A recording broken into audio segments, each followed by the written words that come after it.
чадахгүй байна. Тэгээ өнөө маргааш дахиад мэдээлэл ирэх байхаа гэж бид найдаж байна. За Жомоломо гэж одоо төвдүүд л энэ уулыг хилдэг. Олон улсын нэр нь бол Эверест. Одоо Балбын өөрийнх нь хүмүүс энэ уулыг бол Сагармата гэж нэрлэдэг. Тэгээ энэ уул бол 3 удаа 3 тийм өөр нэртэй байгаа. Олон улсын нэр нь болохоор Эверест. Өөрөөр хэлбэл Жорж Эверест 1845 онд энэ уулыг дэлхийн хамгийн өндөр уул юм аа гэдгийг нээж тодорхойлсон байгаа. Тэгээ тэр хүний нэрээр одоо дэлхийд даяар нэрлээд эхэлсэн байж байгаа. Төвдүүд бол Жомоломо, Непал буюу Балбын банд улсын хуучин банд улс байсан. Одоо Балбууд энэ уулыг Сагармата гэж нэрлэх юм байна. За тэгээд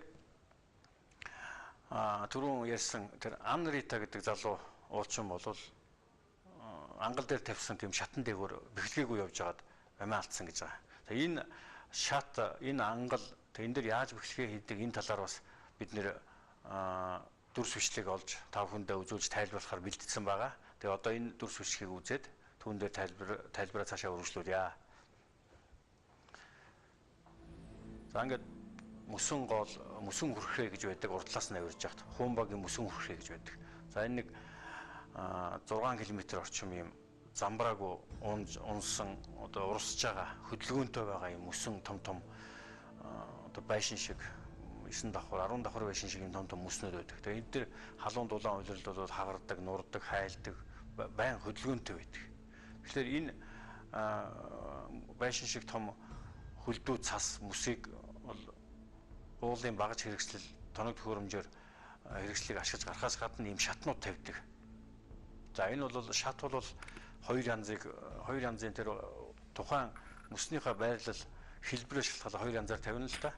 За энэ дээр та бүхэн харж байгаа бол энэ босоо байдалтай байгаа. Өөрөөр хэлбэл өндөр дээшээгээ бид нэр авирж байгаа, бууж байгаа байдлыг харж байгаа. Тэгээ энэ дээр та бүхэн анзаарч байгаа хоёр олс байгаад байгаа. За нэг нь болохоор хүн өөрийгөө бэхэлсэн байгаа.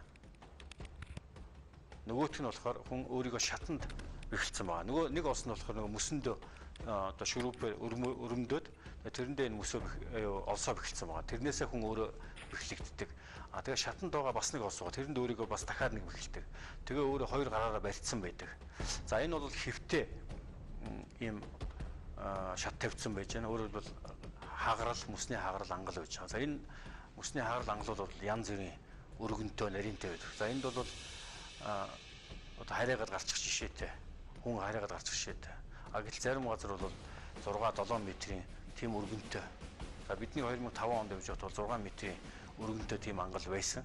За энэ дээр ингээд ийм нарийнхан одоо газараар яваад энд бол нэг шат тавьсан байж. За энэ 1 метр гаруйтай ийм ангал байж байна.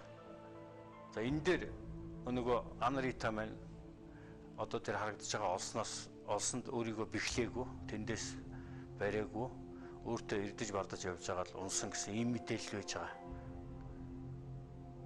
За ямар ч байсан манай үндэсний уулзалтын холбооноос тэгээд энэ үзэгчдийнхээ өмнөөс авиралт эхлээд 10 хүн онжоход хоёр ийм туршлагатай том уулчин амиа алдсанд бид гүн эмгэнэл одоо Эверестэд авирж байгаа Балбын уулын холбоо, уулын хүчтийн холбоонд бид нэр эмгэнэл илэрхийлж байгаагаа энэ ташрамд бас дурдъя.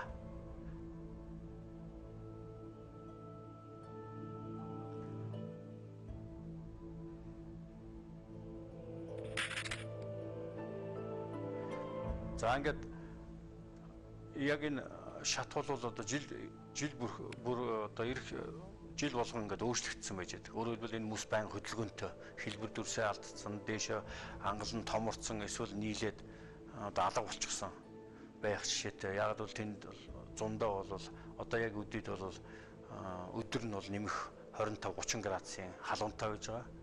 Халуун шөнө нь болохоор нэг хасах 10-15 градусын тийм хүйтэн байгаа. Тийм учраас энэ мөс бол байнгын хөдөлгөөнд байж байгаа. Шөнө нь хагарч хөлдөн, өдөр нь хайлан сууна. Тэгээ энэ дээр бол Хуумбагийн урдаас авирах бол гол бэрхшээл нь юу гэдэг вэ гэхээр яг ууланд авирах өндрийн бэрхшээлээс гадна энэ Хуумбагийн 5 км-ийн урттай энэ том төөрдөг байшин шиг энэ мөсөн гол дотор одоо хүмүүс маш их бэртэж гэмтдэг. Тэгээ сүүлийн үед бол энд их хүмүүс амиа алдаж байгаа. Тэрний одоо анхны үйл явдал ийм золгүй явдал сая болсон байна. Тэгээ энэ дээр одоо манай уулчд одоо яг өнөөдөр авирч байгаа манай таван уулчин маш болгоомжтой, маш анхааралтай, маш хянуур ялангуяа их хянуур мундаг нэртэй дэлхийд алдартай тийм уулчдыг дагаж тэдний гიშгсэн мөрөн дээр гიშгэж тэдний барьсан барьц тэр олсноос нь барьж явах хаа гэж найдаж байна. Ер нь тэгж явж байгаа гэдэгт бид нар итгэж байгаа. Тэгээд одоо тэр урдаас нь авирж байгаа таван уулчинтай бид нар амжилт гаргаад маш болгоомжтой сайхан яваад ирээрээ гэж хүсэн өрөөж байна. Дахин уул бол иргэн манай Ахмад уулчдын ярьдгаар бол уул үргэлж байрандаа байж идэг. Хэдийгээр хагарал ангал элбэг ч гэсэн уул байрандаа байж идэг. Хүн бол хизээч тэр ууланд дахиж очиж болно гэдэг. Өөрөөр хэлбэл нэг удаа яваад болохгүй бол буцаад явчихд бол харамсах зүйлгүй. Оросын алдарт уулчин Алекс Абрамов тэгж хэлдэг дээ. 1 удаа тэнд үлдснээс 6 удаа буцсан дээрээ гэж. Тэгэхээр уулын спортод одоо маш хянуур болгоомжтой явах нь хамгийн чухал, юунаас чухал гэдэг нь эндээс харагдаж байгаамаа.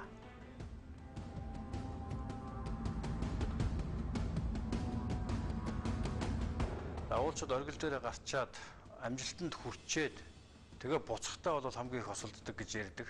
Юу гэхээр тэн дээр анхаарал нь сарницсан байдаг, ядарсан байдаг, зоригтой хүрсэн хүн бол жоохон юм сэтгэлийн хөөрөлд автагдсан байдаг. Тэр үедээ энэ буцах зам яг л энэ замаараа буцдаг. Тэгээ энэ зам хичнээн осолтойг мартцсан байдаг, тайвширсан байдаг. Тэгээ ядралын туйлдаа хүрсэн байдаг. Ийм тохиолдол яах вэ гэхээр уулчууд маш их энддэг, алдаа гаргадаг. Тийм учраас түрүүн миний ярьдаг одоо 90% нь тамирдаж нас ордог гэсэн шүү дээ. Тэгээд тэд нэр голцоо яг энэ буцах замдаа, оргил дээр гарчаад буцах замдаа. Тэгэхээр уулан дээр гарах нэг хэрэг, уулаас буух бол бас илүү том хэрэгэ гэж үзэж болох юм аа.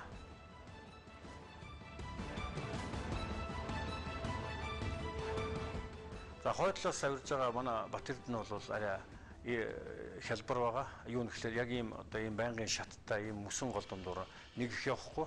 Яг 6400-аас 7000 м хүртэл 600 м газар дээшээгаа явдал нь болохоор 2 км газар.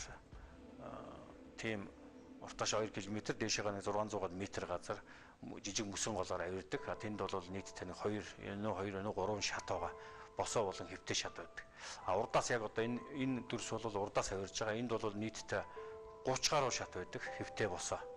Тэгэхээр урд хойдлоос авирах нь өөр тийм замтай байдаг. За хойдлоос авирахад бол зүгээр нэг бэрхшээл нь юу гэдэг вэ гэхээр асар хүйтэн. Төвдийн өндөрлөгөөс маш ширүүн салхитай.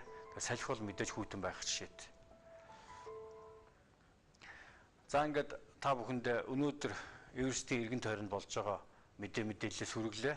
Тэгээд Монголынхаа тэр ууланд тугаамдуулах гэж байгаа 6 уулчтай амжилт хүсээд энэ удаагийн ярилцах сэдвийг өндөрлж байна. Тэгээд дараагийн бид нар шинэ мэдээлэл авахлаараа шуурхай та бүхэндээ хүргэх болно. За дараа уулзлаа. Баярлалаа.